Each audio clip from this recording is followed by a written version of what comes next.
राजीव राय जो मूल निवासी इंडिया के हैं, लेकिन 17 साल पहले अपनी पत्नी राधिका, माँ यशोदा देवी और 3 वर्ष बेटी मिताली मीत के साथ अमेरिका में जाकर बस गए थे। उन्होंने वहीं अपना नया बिजनेस शुरू किया और एक जाने माने बिजनेसमैन के रूप में जाने जाते थे। उनकी बेटी मिताली अब 20 साल की हो गई है। राजीव राय को किसी भी चीज़ की कोई कमी नहीं है, लेकिन फिर भी वो और उनका परिवार बहुत परेशान है। 3 साल से हर संभव उपाय कर रहे हैं, पर कोई उपाय नहीं सफल होता है। राजीव राय की परेशानी का कारण उनकी बेटी है। जब मिताली 17 की हो चुकी थी, तब से पूरा परिवार चैन की नींद नहीं सो सका है। मिताली दिन भर तो ठीक रहती है, पर जैसे ही रात के 12 बजते हैं, वो सपनों की दुनिया में चली जाती है और उसके बाद वो क्या कर ले कोई नहीं जानता। कभी वो घर से बाहर चली जाती है और कहाँ तक जाना है ये उसे भी नहीं पता होता है। कभी वो छत से कूदकर बाहर जाने लगती है, कभी खुद की जान लेने की कोशिश करती है और कभी कभी सपने में मुझे मत छोड़ना की रट लगा लेती है और किसी भी चीज़ को इतना कस करके पकड़ लेती है कि फिर कोई कितनी भी कोशिश कर ले उसे छुड़ा नहीं पाता। बड़े बड़े डॉक्टर उसको ठीक न कर सके, देव स्थलों पर ले गए पर कुछ ठीक नहीं हुआ और सुबह के 4 बजते ही वो ठीक हो जाती है और रात को क्या हुआ उसे कुछ याद नहीं रहता। इसलिए मिताली तो इन सब पर विश्वास ही नहीं करती कि उसको रात में कुछ हो जाता है। एक दिन राजीव राय अपने एक भारतीय दोस्त से बिजनेस के सिलसिले में मिलते हैं। वो अभी कुछ ही महीने हुए भारत से अमेरिका आकर रह रहे थे।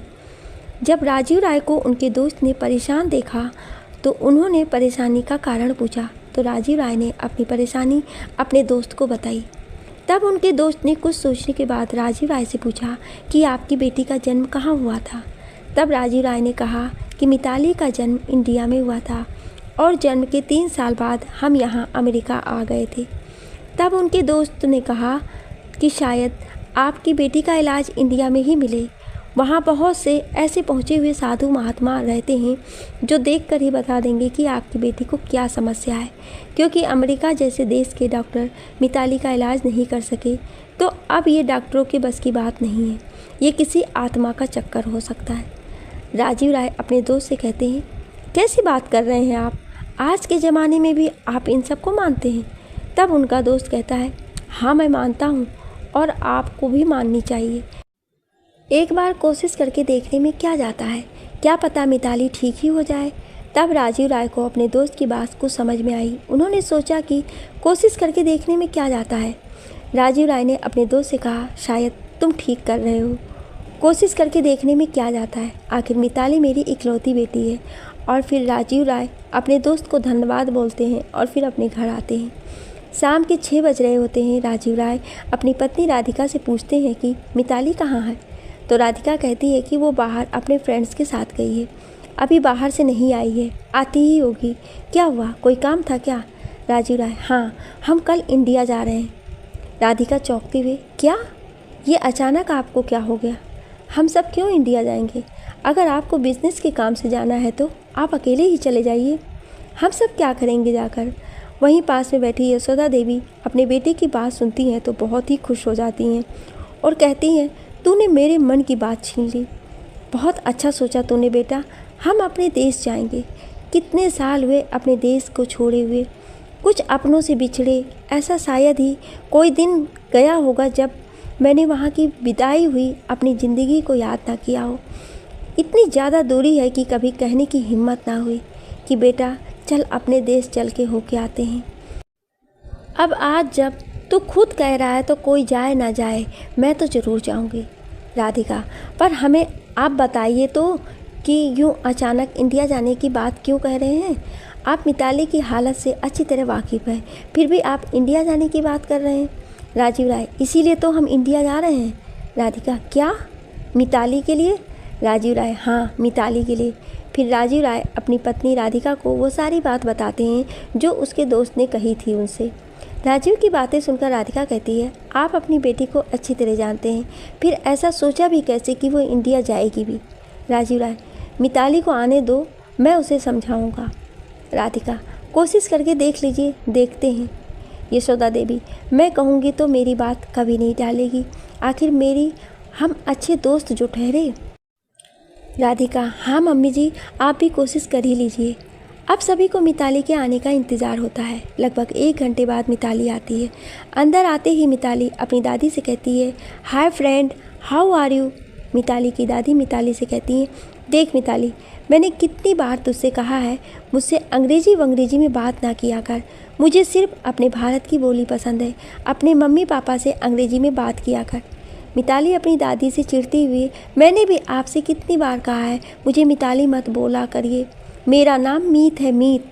यशोदा देवी, हाँ हाँ जानती हूँ तेरा नाम मीत है। ज़रा सा भूल कर मिताली क्या बोल दिया कि मानो बेइज्जती हो गई इस लड़की की। मिताली, हाँ मेरे सारे दोस्तों के सामने इस नाम से बुलाने से मेरी बेइज्जती ही हो जाती है। यशोदा देवी, अच्छा मेरी माँ, भूल हो गई।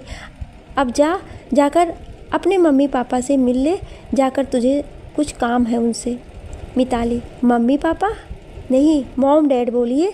यशोदा देवी परेशान होकर, अब तू जाएगी यहाँ से कि सारा समय मेरी कमियाँ ही निकालती रहेगी। मिताली अपनी दादी के नज़दीक जाती है और धीरे से कहती है, क्या कोई ज़रूरी बात है क्या, जो मॉम डैड दोनों मेरा इंतज़ार कर रहे हैं। यशोदा देवी, जा खुद ही जाकर देखना क्या बात है। जब मिताली की दादी नहीं बताती कि उसके मॉम डैड किस लिए उनका इंतज़ार कर रहे हैं, तो वो खुद ही मालूम करने उनके पास जाती है। कमरे में पहुंचकर मिताली अपने मॉम डैड से कहती है, क्या बात है डैड, आपको मुझसे कोई बात करनी है। वो बाहर दादी बोल रही थी। राजीव राय, हाँ बेटा, बात तो करनी है, पहले ये बताओ आज का दिन कैसा रहा तुम्हारा। मिताली, बहुत ही अच्छा डैड, मैंने और मेरे फ्रेंड्स ने खूब इंजॉय किया आज, और हम कल फिर जाएंगे। अभी हमें बहुत सी जगहों पर घूमना है। राजीव राय, मीत, हम कल इंडिया जा रहे हैं। मिताली, व्हाट। राजीव राय, हाँ मीत, हम कल इंडिया जा रहे हैं। मिताली, मैं कहीं नहीं जाऊंगी, और इंडिया तो कभी नहीं। मुझे ना इंडिया पसंद है और ना इंडिया के लोग। I hate Indians. Rajeev Rai Mitali को डांटते हुए कहते हैं, शट अप मीत, मत भूलो हम सब एक इंडियन हैं। किसी भी देश में जाकर रहने से हमारा ज़मीन नहीं बदल जाता। हमारी मेन पहचान यही है कि हम भारत के वासी हैं, और इंडिया जाने का एक कारण है जिसको मैं तुम्हें बताना चाहता था, पर अब तुम्हारी इस बदतमीजी को देखकर मैं सिर्फ अब तुम्हें फैसला सुनाता हूँ कि हम सब कल इंडिया जा रहे हैं। जो भी तैयारी करनी है कर सकती हो। मिताली अपनी डैड से डांट खाकर रोती हुई अपनी दादी के पास जाती है और उनके गले से लग के रोती है। यशोदा देवी मिताली से पूछती है कि क्या हुआ, क्यों रो रही है मेरी राजकुमारी। मिताली रोते हुए सारी बात अपनी दादी को बताती है तो यशोदा देवी कहती है, तूने बात ही ऐसी कही है अपने डैड से, या यूँ कहो कि उन्होंने तुझे मारा नहीं, वरना तेरी जगह और कोई होता तो शायद मार भी पड़ती उसे। भारत हमारी जन्मभूमि है और हम अपनी जन्मभूमि की हम पूजा करते हैं, और तूने भारत माता की बुराई की। गलत है ये बेटा, आज के बाद कभी ऐसा सोचना भी मत, और जो तुम्हारे डैड कहते हैं वैसा ही करो। मिताली, पर हम जा क्यों रहे हैं। यशोदा देवी मिताली को सारी बात बताती हैं कि उसी के इलाज के लिए हम सब इंडिया जा रहे हैं। पर मुझे क्या हुआ है, मैं तो बिल्कुल ठीक हूँ, फिर ना जाने क्यों आप सब बेवजह परेशान हैं, मुझे समझ नहीं आता। और ना चाहते हुए भी मिताली को इंडिया जाने की तैयारी करनी पड़ती है। रात को मिताली के सोने के बाद रोज की तरह उसे बांध दिया जाता है।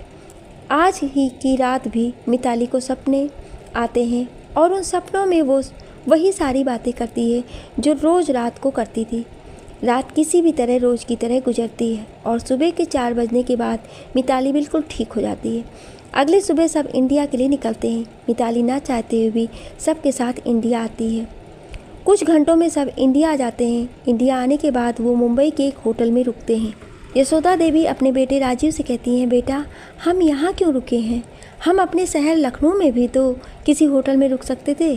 राजीव राय, हाँ माँ, हम लखनऊ जाकर रुक सकते हैं, लेकिन अभी हम यहीं रुक रहे हैं क्योंकि मेरे जिस दोस्त ने मुझे यहाँ आने की सलाह दी थी उसने मुंबई के पास ही एक जगह बताई है जहाँ जाकर हमें मिताली को दिखाना है।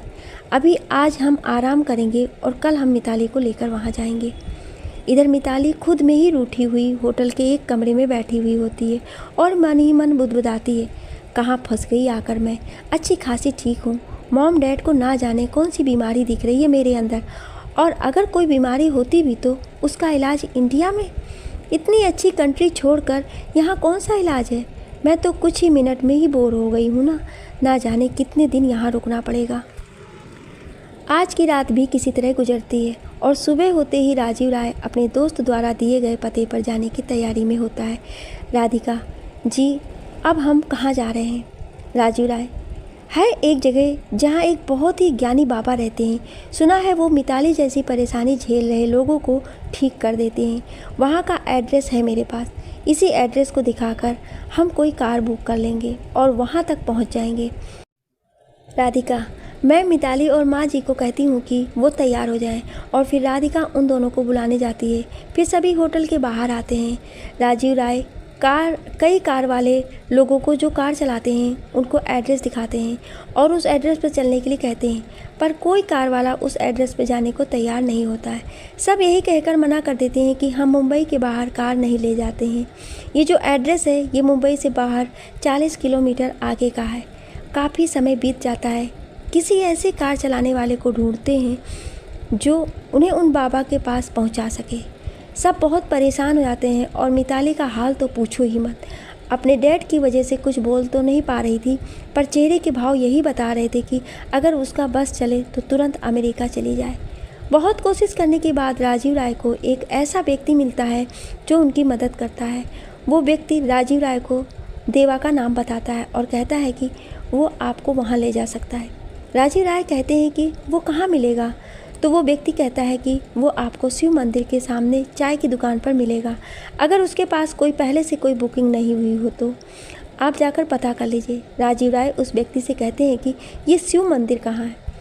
वो व्यक्ति कहता है कि वैसे तो पास ही में है, 10 मिनट पैदल चलकर पहुंच जाएंगे, लेकिन लगता है कि आप लोग बाहर से आए हैं तो आप किसी भी कार वाले से कह देंगे कि शिव मंदिर पहुंचा दे तो वो आपको पहुंचा देगा। राजीव राय उस व्यक्ति को मदद करने के लिए धन्यवाद कहते हैं और एक कार वाले से कहते हैं कि वो उन्हें शिव मंदिर ले चले। वो कार वाला राजीव को शिव मंदिर ले जाकर छोड़ देता है। राजीव राय पहले तो अपने परिवार सहित शिव मंदिर में शिव के दर्शन करते हैं और फिर मंदिर के सामने चाय की दुकान पर जाते हैं और वहाँ चाय वाले से पूछते हैं कि देवा जो कार चलाता है यहाँ आया है क्या? वो चाय वाला कहता है हाँ यही तो है देवा भैया, वो देखो। राजीव राय जब चाय वाले से देवा के बारे में पूछते हैं तो चाय वाला कहता है हाँ यही तो है देवा भैया, वो देखो। राजीव राय देवा के पास जाते हैं। देवा अपने दोस्तों के साथ एक बेंच पर बैठा चाय पी रहा था। राजीव राय क्या तुम ही देवा हो? देवा पीछे मुड़ता है। एक लंबा चौड़ा गठे हुए शरीर वाला 23-24 साल का लड़का सामने होता है। देवा साहब, देवा शंकर, देवा नाम है मेरा। जी कहिए क्या काम है? राजीव राय देवा को वो एड्रेस दिखाते हैं और कहते हैं यहाँ जाना है हमें, क्या हमें यहाँ पहुँचा दोगे? देवा एड्रेस देखता है और कहता है 2000 रुपये यहाँ जाने के लिए लेंगे। राजीव राय कहते हैं तुम बस पहुँचा दो, पैसों की चिंता मत करो, जितना बोलोगे मैं दे दूँगा। देवा जी क्या सिर्फ आप ही को जाना है? राजीव राय नहीं, मेरे साथ मेरी फैमिली है, वो भी जाएंगे। देवा कहाँ है वो सब? राजीव राय वो वहाँ मंदिर की सीढ़ियों के पास। देवा कहता है आप उनके पास चलिए, मैं अपनी कार लेकर आता हूँ। राजीव राय चाय की दुकान से अपने परिवार के पास जाते हैं और फिर देवा अपनी कार लेकर उन सब के पास पहुँचता है।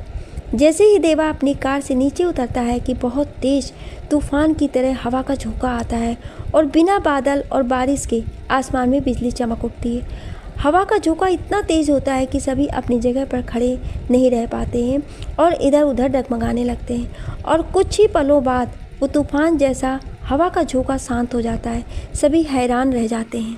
यशोदा देवी कहती हैं ये कैसा चमत्कार हुआ, अचानक ही तूफान आया और कुछ ही पलों में चला भी गया। मैंने अपने इतने दिन की ज़िंदगी में ऐसा चमत्कार कभी नहीं देखा। तभी देवा भी कहता है सच कहा आपने, हमने भी आज तक कभी ऐसा नहीं देखा, ये तो अजूबा ही हो गया। तभी मिताली गुस्से में बोलती है मॉम, आप सबको ये पता था कि एक कार अरेंज करने में यहाँ इतनी प्रॉब्लम होती है तो हम सबको होटल में ही रहना चाहिए था। डैड पहले कार अरेंज कर लेते, उसके बाद ही हम होटल के बाहर आते। अब देखो क्या हाल हो गया है। मुझे पता था यहाँ आकर यही सब होने वाला है, इसलिए मैं इंडिया नहीं आना चाहती थी। राजीव राय मिताली को डांटने ही जा रहे होते हैं कि राधिका इशारों से उन्हें मना कर देती है। यशोदा देवी मीत अब तो जो समस्या थी वो तो हल हो गई, अब क्यों अपना खून जला रही है। चल बैठते हैं कार में। मिताली कार में बैठती है। देवा मिताली की हरकतें देख रहा होता है। राजीव राय साथ में लाए सामान को कार की डिग्गी में रखते हैं और अपनी माँ और पत्नी से पीछे मिताली के साथ बैठने के लिए कहते हैं और फिर खुद देवा के साथ आगे बैठते हैं। देवा कार चलाने से पहले पास में रखी बोतल से पानी पीता है और फिर सामने लगे शीशे में देखकर अपने बाल ठीक करता है। मिताली पहले से ही बाहर खड़े खड़े बहुत परेशान हो चुकी थी और ऊपर से अब देवा को देर करता देख वो और भी आग हुई जा रही थी। मिताली, ए मिस्टर, तुम्हारा ये बिना वजह का काम ख़त्म हो गया हो तो अब चलोगी भी। देवा को मिताली का ये बर्ताव ठीक न लगा और वो मिताली से कहता है, क्या मैडम, आपको चलना हो तो चलो, वरना कोई और कार का बंदोबस्त कर लो, मैं तो अपने ही तरीके से चलूँगा। मिताली, देखो तुम कुछ ज़्यादा ही बोल रहे हो, अपनी हद में रहो। एक तो देर कर रहे हो, ऊपर से बहस भी कर रहे हो। दोनों में झगड़ा बढ़ता ही जा रहा था। राजीव राय सोचते हैं बड़ी मुश्किल से तो एक कार मिली है और ये भी मीत की वजह से हाथ से निकल जाएगी। राजीव राय, मीत, क्या प्रॉब्लम है तुम्हारी, क्यों इतना बोल रही हो? चल ही तो रहे हैं, तुमसे 2 मिनट का वेट नहीं होता। मिताली, पर डैड। राजीव राय, मीत, अब और एक शब्द नहीं, चुप होकर बैठो। अब मिताली का गुस्सा और भी बढ़ गया था। वो मन में सोचती है कि एक कार ड्राइवर के लिए डैड ने मुझे डांटा। मिताली पीछे से देवा की तरफ आंखें दिखाते हुए मुंह बनाती है। ये सब राधिका देख रही होती है। वो प्यार से मिताली का हाथ पकड़कर उसे शांत रहने के लिए कहती हैं। इधर राजीव राय देवा से कहते हैं, देवा, तुम मीत की बातों का बुरा मत मानो, वो थक जाने के कारण ऐसी चिढ़ रही है, तुम कार चलाओ। देवा, जी। देवा कार चलाता है और लगभग 1-1.5 घंटे में बाबा के वहाँ पहुँच जाते हैं। वहाँ पहुँचकर देखते हैं कि बाबा के कई चेले इधर उधर किसी न किसी काम में व्यस्त हैं। उनको देखकर देवा राजीव राय से पूछता है, आप यहाँ क्या करने आए हैं? आप तो कहीं बाहर से आए हुए लग रहे हैं, फिर यहाँ इन साधु बाबा लोगों से आपका क्या काम है? राजीव राय, देवा, ये सब मैं मौका मिला तो बातें बताऊंगा। पहले इन लोगों से पूछते हैं कि इस एड्रेस के साथ जो बाबा त्रिलोकीनाथ का नाम लिखा है वो बाबा कहाँ है? राजीव राय बाबा त्रिलोकीनाथ जी को ढूंढते हैं। वे उनके आश्रम में उनके चेलों से उनके बारे में पूछते हैं तो उनका एक चेला उन्हें बताता है कि वे इस वक्त प्रभु के ध्यान में लीन हैं, आपको कुछ देर उनका इंतज़ार करना पड़ेगा। राजीव राय, जी ठीक है, हम उनके ध्यान से उठने का इंतज़ार करेंगे। और फिर वे सब एक स्थान पर बैठ जाते हैं। मिताली का क्या हाल था ये तो बस वही जानती थी। अंदर ही अंदर यहाँ का माहौल और इधर से उधर भटकना उसे बिल्कुल भी अच्छा नहीं लग रहा था। कुछ देर बाद देवा राजीव राय से कहता है, अच्छा तो साहब, अब हम चलते हैं। राजीव राय, तुम हमें यूँ छोड़कर ऐसे कैसे जा सकते हो, हम फिर कैसे आएंगे? देवा, साहब, मैंने आपको छोड़ने के लिए 2000 रुपये लिए थे, जो कि मैंने आपको यहाँ तक छोड़ भी दिया। अब मेरा काम ख़त्म, अब मैं चलता हूँ। राजीव राय, हाँ तो तुम इधर से ले चलने के लिए भी 2000 ले लेना। देवा, वो क्या है साहब, अब आपको पता नहीं यहाँ कितना वक्त लगेगा, तो उसके लिए मैं अपना घाटा क्यों करूँ? राजीव राय, अच्छा ठीक है, जितना वक्त लगे उसके हिसाब से तुम खुद ही अपना पैसा बता देना। तुम्हारा जितना पैसा बनेगा मैं तुम्हें दे दूँगा, पर तुम हमारे साथ ही रहना। देवा, तो ठीक है, मुझे रुकने में अब कोई परेशानी नहीं है, मुझे तो अपने पैसे से मतलब है। अब आप चाहें यहाँ रात भर रुकिए, मैं आपके साथ ही रहूँगा। मिताली तो पहले से ही देवा से चिढ़ी हुई थी। उसकी ये बातें सुनकर वो और भी उससे चिढ़ जाती है और बुदबुदाते हुए बोलती है, लालची कहीं का, पैसे के लिए देखो कैसे पल भर में रुकने के लिए तैयार हो गया। मिताली की कही हुई बात देवा सुन लेता है। वो मिताली से कहता है, ओ मैम साहब, क्या लालची बोल रही हो? मेहनत का पैसा ले रहे हैं, कोई फ्री में नहीं ले रहे हैं। अब आप जैसे अमीर के बेटे तो हैं नहीं, अगर कमाएंगे नहीं तो खाएंगे कहाँ से? पैसों का हिसाब किताब तो रखना ही पड़ेगा ना। मिताली, तुम्हारी इतनी हिम्मत, तुम मुझसे जबान लड़ाओ। राजीव राय उठते हैं और मिताली का हाथ पकड़ते हुए और कुछ दूर ले जाकर मिताली को डांटते हुए कहते हैं, क्या है मिताली, मैं तुमसे कहा था कि चुप रहो, फिर क्यों तुम बार बार उससे झगड़ा करती हो? हम यहाँ अपने काम से आए हैं और काम ख़त्म होने के बाद अमेरिका वापस चले जाएंगे, फिर तुम उस कार ड्राइवर देवा से क्यों झगड़ती रहती हो? अब तुम आगे से बिल्कुल शांत रहोगी। बोलो, अब झगड़ा नहीं करोगी देवा से? मिताली अपने डैड से कहती है कि वो देवा से नहीं झगड़ेगी। वो अपने डैड से कह तो देती है कि वो नहीं झगड़ेगी, पर देवा के लिए अंदर ही अंदर दांत पीसती है और मन में कहती है, अगर मौका मिला तो इसका बदला तो लेकर ही रहूँगी। इसकी वजह से डैड बार बार मुझे डांट रहे हैं। कुछ देर बाद बाबा का एक चेला राजीव राय के पास पहुंच जाता है और उनसे कहता है कि बाबा ध्यान से उठ चुके हैं, आप उनसे मिल सकते हैं। राजीव राय अपने परिवार के साथ बाबा के पास जाते हैं और देवा बाहर ही रहता है। राजीव राय बाबा त्रिलोकीनाथ से मिलते हैं और उनके प्रणाम करते हैं। उनके परिवार के सभी लोग उनको प्रणाम करते हैं। जब मिताली उन्हें प्रणाम करती है तो बाबा राजीव राय से कहते हैं, इसी के लिए आप परेशान हैं? राजीव राय चौंक जाते हैं। बाकी सब भी चौंक जाते हैं कि बाबा को कैसे मालूम कि हम मिताली के लिए परेशान हैं। राजीव राय बाबा से कहते हैं, बाबा आपको कैसे पता कि हम मिताली की वजह से परेशान हैं? राजीव राय बाबा की बात पर आश्चर्यचकित होते हुए कहते हैं, बाबा आपको कैसे पता कि हम मिताली के लिए परेशान हैं? हमने तो आपको अभी अपनी परेशानी के बारे में कुछ बताया भी नहीं। बाबा त्रिलोकीनाथ बोलते हैं, तुम्हारी समस्या का समाधान भी यही मिलेगा। ये तो जो पहले से ही तय हो चुका है वो तो होकर ही रहेगा। विधि के विधान को तो ना कोई बदल सका है और ना कोई बदल सकेगा। राजीव राय बाबा से कहते हैं, बाबा आप क्या कह रहे हैं? मुझे कुछ समझ नहीं आ रहा है, आप कृपया करके विस्तार से बताइए। बाबा कहते हैं, बेटा जो मुझे इस कन्या को देखकर आभास हुआ वो मैंने तुम्हें बताया है। राजीव राय, बाबा मेरी बेटी के साथ पिछले 3 साल से बहुत ही अजीबोगरीब घटनाएं हो रही हैं। फिर राजीव राय बाबा को मिताली के साथ रात में हो रही सारी आश्चर्यजनक घटनाओं के बारे में बताते हैं और कहते हैं, बाबा मुझे ये समझ नहीं आ रहा है कि 17 साल तक ये बिल्कुल ठीक थी, पर 17 साल के बाद से अब तक यानी 3 साल से हम बहुत परेशान हैं। इसीलिए मेरे एक दोस्त के बताने पर हम अमेरिका से आपके पास आए हैं। कृपया हमारी समस्या का समाधान कीजिए। बाबा राजीव राय से कहते हैं, इसके लिए मुझे आपकी बेटी को सामने बैठाकर ध्यान लगाना होगा। आप अपनी बेटी को सामने बैठाइए। राजीव राय मिताली से बाबा के सामने बैठने के लिए कहते हैं। मिताली पहले से ही इन सब पर विश्वास नहीं करती थी और जब बाबा ने सामने बैठने के लिए कहा तो वो अपनी मॉम से कहती है, अब ये सब क्या है मॉम? आप सबके कहने पर मैं यहाँ तक तो आ गई और अब ये सब मुझसे नहीं होगा। तभी यशोदा देवी बोलती हैं, बेटा मिताली बड़ों की बात का कहना मानते हैं, ऐसे बड़ों की बात ना मानना अनादर होता है। चलो जाओ और बैठो जाकर। मिताली मुंह बनाती है, उखड़े हुए मन से बाबा के सामने बैठती है। बाबा मिताली को देखकर कहते हैं, शांत बेटा शांत, इतना क्रोध ठीक नहीं होता है। मैं अच्छी तरह जानता हूँ कि तुम अपने घर वालों की बात का विश्वास नहीं करती हो, पर ये तुम्हारे माता पिता हैं, ये झूठ तो नहीं बोलेंगे। कुछ तो सच्चाई होगी ना, तभी तो ये इतनी दूर आए हैं। इनके लिए ही कुछ समय धैर्य और शांति से बैठ जाओ। मिताली बाबा की बात पर ना चाहते हुए भी नॉर्मल होने का दिखावा करती है और बैठी रहती है। बाबा मिताली के सर पर हाथ रखते हैं और अपनी आंखें बंद कर लेते हैं और लगभग 10 मिनट बाद बाबा अपनी आंखें खोलते हैं।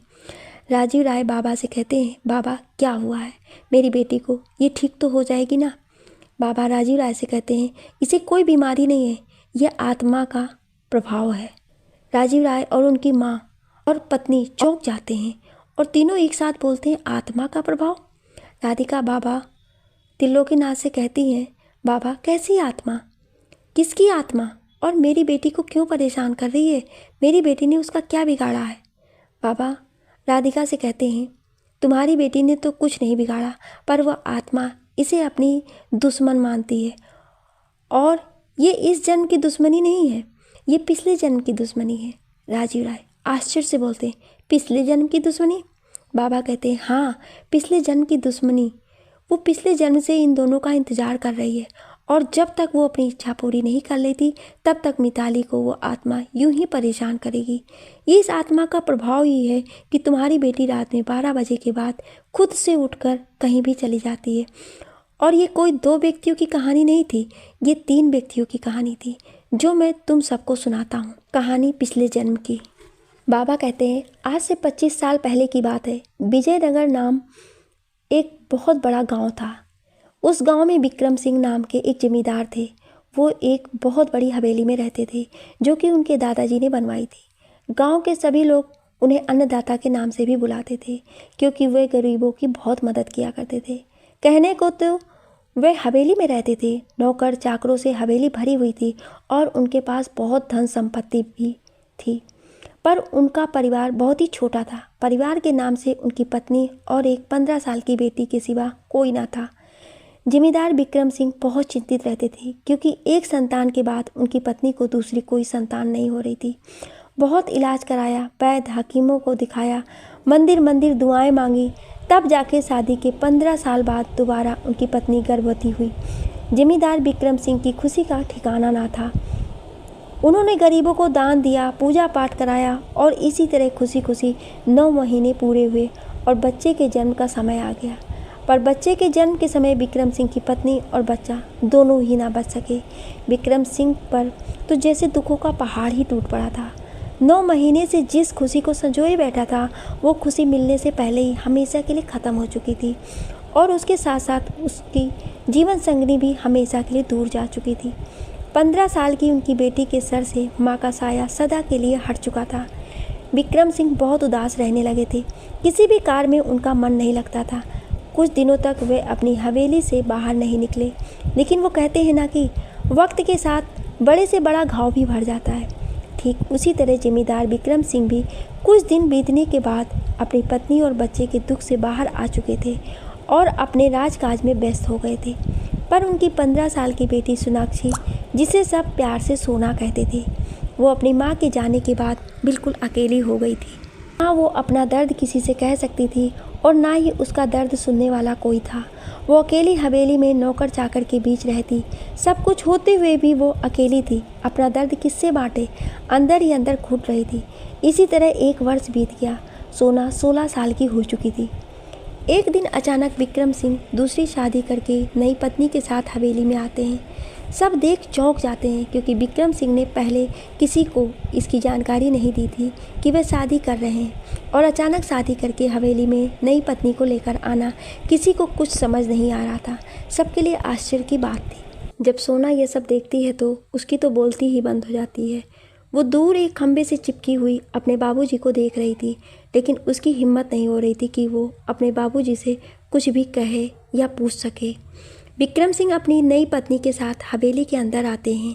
सोना अपने कमरे में बैठी अपनी ज़िंदगी से हो रहे इन बड़े बड़े बदलावों को कैसे अपनाए, इस बारे में सोच रही थी। इस सदमे से अभी पूरी तरह उबर भी नहीं पाई थी कि उसके बाबूजी ने दूसरा इतना बड़ा झटका उसे दे दिया था। विक्रम सिंह की नई पत्नी बहुत ही सुंदर थी, पर विक्रम सिंह से 10 साल छोटी थी। विक्रम सिंह सुंदर पत्नी पाकर बहुत खुश थे और अपनी पत्नी के साथ अपने कमरे में बैठे थे। विक्रम सिंह अपने नौकर दीनदयाल, जो 50 साल के हैं, उनसे कहते हैं कि वो सोना को जाकर बुला कर लाएं। नौकर दीनदयाल सोना को बुलाने जाते हैं। सोना अपने कमरे में अपनी माँ की तस्वीर सीने से लगाए बैठी रो रही थी। वो नौकर दीनदयाल सोना से कहते हैं, छोटी मालकिन, आपको मालिक ने अपने कमरे में बुलाया है। दीनदयाल सोना की मन की स्थिति को समझ रहे होते हैं कि जिसकी माँ को गए अभी साल ही बीता था कि उसके पिता उसकी सौतेली माँ ले आए, तो उस पर क्या बीत रही होगी। सोना कहती है, आप चलिए, मैं आती हूँ। सोना अपने बाबूजी के पास उनके कमरे में जाती है और एक किनारे पर खड़ी हो जाती है, जैसे कि अब ये उसका घर ही ना रहा हो। विक्रम सिंह सोना से कहते हैं, सोना, ये तुम्हारी माँ है। मैं तुम्हें पहले ही बताना चाहता था, लेकिन मैंने सोचा अचानक शादी करके तुम्हें चकित कर देते हैं। नमस्ते करो इनसे। सोना, जी नमस्ते। विक्रम सिंह की नई पत्नी का नाम विनीता होता है। विनीता सोना के पास जाती है और बड़े प्यार से उसकी दोनों हाथ पकड़कर कहती है, सोना, अब तुम खुद को कभी अकेली मत समझना। आज से मैं तुम्हारी माँ हूँ। सोना को भी उसकी वो प्यार भरी बातें अच्छी लगी। फिर विक्रम सिंह ने सोना से कहा, बेटा, मैंने तुम्हें पहले कुछ नहीं बताया, लेकिन अब बताता हूँ। मैं ये शादी अपने वंश को आगे बढ़ाने के लिए की है। तुम्हारी शादी के बाद इस हवेली में रहने वाला भी तो कोई होना चाहिए। अब बताओ, तुम्हारी नई माँ तुम्हें पसंद है ना? सोना हाँ में अपना सिर हिलाती है। विक्रम सिंह सोना से जाने के लिए कहते हैं। सोना वहाँ से चली जाती है। सोना को अपनी नई माँ से मिलकर कुछ अच्छा लगा। उससे मिलने के बाद उसका मन कुछ हल्का सा हो गया था। सोना सोचने लगी, शायद बाबूजी ने सही किया। इस हवेली को एक वारिस तो चाहिए, नई माँ भी ठीक भी है। और फिर वो अपने कमरे में जाकर सो जाती है। अगले दिन विनीता एक मालकिन की तरह पूरी हवेली को देखने निकली। हवेली के सारे नौकर उसके पीछे पीछे चल रहे थे और वो सारे नौकरों को एक एक करके काम पर लगाती गई और किसी न किसी काम में कमी निकाल कर रौब भी जमा रही थी। पहला दिन था तो ज़्यादा सख्ती नहीं की विनीता ने, और जब विक्रम सिंह शाम को घर आते तो उन पर ज़रूरत से ज़्यादा प्यार लुटाती। इसी तरह एक महीना निकल गया। जब विक्रम सिंह सुबह हवेली से बाहर चले जाते तो सारे नौकरों को अपने आगे पीछे नचाती। अब तो हाल ये हो गया था कि सोना पर भी रौब जमाने लगी थी। उसे किसी न किसी बात को लेकर डांटती रहती थी और विक्रम सिंह को अपने बस में इस तरह से कर लिया था कि सोना से मिलने का विनीता को समय ही नहीं देती थी। सोना की हालत तो उसने एक नौकर से भी बदतर कर दी थी। कम से कम नौकर को बोलने चालने और बाहर निकलने पर तो पाबंदी नहीं थी, लेकिन सोना का तो उसने निकलना, किसी से बोलना, बातें करना सब बंद करवा दिया था। और ऊपर से उपदेश देती कि लड़कियों को शादी के बाद दूसरे घर जाना होता है, इसीलिए उन्हें अपनी सीमा में रहना चाहिए। और जैसे ही विक्रम सिंह हवेली आते वैसे ही एक सीधी सादी माँ और मालकिन बन जाती। सोना का हाल तो ये हो गया था कि अब वो हर वक्त कमरे में ही रहती थी, गुमसुम, उदास। चेहरे की खुशी तो जैसे कोसों दूर थी। सोना अपनी माँ के आने के बाद तो और भी अकेली हो गई थी। पहले अपने बाबूजी के साथ थोड़ा वक्त तो गुजार लेती थी, पर अब तो उसकी नई माँ ने उन्हें भी मिलने का वक्त नहीं देती थी। जैसे ही विक्रम सिंह घर आते वो अपने प्रेम का जाल बिछा देती, जिसमें फंसकर कमरे से बाहर तभी आते जब उन्हें सुबह अपने काम से बाहर जाना होता। और विनीता विक्रम सिंह के सामने सोना की सबसे अच्छी माँ होने का दिखावा करती। विक्रम सिंह भी विनीता पर अंधा विश्वास करने लगे थे। दीनदयाल इस घर में सालों से काम कर रहे थे। सोना की माँ दीनदयाल को कभी नौकर नहीं समझती थी, बल्कि घर के एक सदस्य की तरह समझती थी। लेकिन जब से विनीता आई थी तब से वो दीनदयाल को हर वक्त नौकर होने का एहसास दिलाया करती थी। एक दीनदयाल ही थे जो सोना की मन की स्थिति को समझते थे, उसके साथ विनीता द्वारा किए जा रहे बर्ताव को समझते थे और सोना को मौका मिलने पर धीरज भी बंधाते थे। एक दिन गांव में किसी लड़की की शादी थी और बारात विक्रम सिंह की हवेली के बाहर के रास्ते से निकल रही थी। बाजे गाजे की आवाज़ सुनकर सोना कमरे से बाहर आती है और हवेली के मुख्य दरवाजे को अपने नौकरों से खुलवाती है और बाहर जाकर बारातियों का गाना बजाना देखने लगती है। पर जैसे ही विनीता को पता चलता है कि सोनाक्षी बाहर निकलकर बारातियों को देखने गई है, वो खुद बाहर जाकर सोना का हाथ पकड़कर अंदर लाती है और बहुत खरी खोटी सुनाती है और कहती है, लड़की हो, अपनी हद में रहो, ऐसे बाहर निकलना तुमको शोभा नहीं देता। ऐसे ही बाहर निकलती रही तो एक दिन तुम हमारे काबू में नहीं आओगी। आज के बाद बिना इजाज़त के कमरे से बाहर नहीं निकलोगी। इसके बाद विनीता वहाँ से चली जाती है। सोना विनीता की खरी खोटी सुनकर कमरे में बैठकर अपनी माँ को याद कर खूब रोती है। दीनदयाल जब देखते हैं कि विनीता सोना के कमरे से बाहर चली गई है तो वो मौका देखकर विनीता की नज़रों से छुपकर सोना के कमरे में जाते हैं और देखते हैं सोना बैठी हुई रो रही है। दीनदयाल सोना के पास जाते हैं और सोना से कहते हैं, मत रोइए छोटी मालकिन, आपका रोना हमें अच्छा नहीं लगता। धैर्य रखिए, सब ठीक हो जाएगा। एक ना एक दिन बड़े मालिक को सच्चाई का पता जरूर चलेगा। उस दिन ये नई मालकिन को बहुत पछताएगी और बड़े मालिक आपको ज़रूर मिलेंगे और आपका ध्यान भी रखेंगे। दीनदयाल की बातें सुनकर सोना को बहुत तसल्ली मिलती है। वो दीनदयाल से कहती है, काका आप हमें छोड़कर कभी मत जाइएगा। एक आप ही हैं जो हमारी मन की स्थिति समझते हैं। दीनदयाल सोचते हैं कि हमने छोटी मालकिन को बहाना करके धीरज तो बंधा दिया, पर उन्हें खुद ही नहीं मालूम था कि वो दिन आएगा भी या नहीं। 2 दिन बाद दीनदयाल की तबीयत खराब हो जाती है और वो हवेली में काम पर नहीं आते। विनीता दीनदयाल के घर संदेश भिजवाती है कि वो काम पर आए। अगर काम पर नहीं आओगे तो काम छोड़ना पड़ेगा, उसकी जगह कोई दूसरा नौकर रख लिया जाएगा। दीनदयाल की तबीयत ऐसी नहीं थी कि वो काम पर जा सकें। विनीता के भिजवाए गए संदेश से दीनदयाल बहुत परेशान हो जाते हैं और नौकरी ना छूटे इसलिए बीमारी की हालत में घर से निकल पड़ते हैं।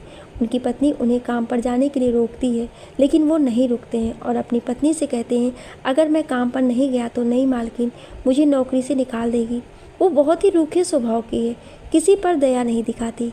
मैं नहीं गया तो वो मेरी जगह किसी और को रख लेगी और ऐसा हुआ तो हमारे घर का खर्चा कैसे चलेगा। तब उनकी पत्नी उनसे कहती है कि अगर नौकरी बचाने की बात है तो हमारा बेटा अर्जुन आपकी जगह तब तक काम करेगा जब तक आप ठीक नहीं हो जाते। दीनदयाल अपनी पत्नी से कहते हैं, अरे वो क्या जाने हवेली के काम कैसे किए जाते हैं, उसके बस की बात नहीं है वहाँ काम करना।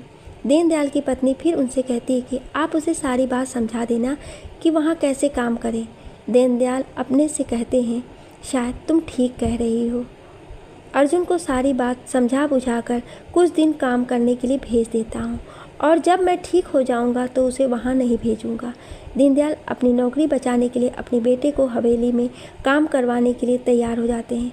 वो अपने बेटे अर्जुन को बुलाते हैं। दीनदयाल का बेटा अर्जुन 20 साल का होता है, देखने में भी अच्छा होता है, लेकिन अभी कामकाज का उसे कोई अनुभव नहीं होता है। अर्जुन अपने बाबूजी के बुलाने पर उनके पास आता है और उनसे कहता है, क्या बात है बाबूजी, आपने मुझे बुलाया?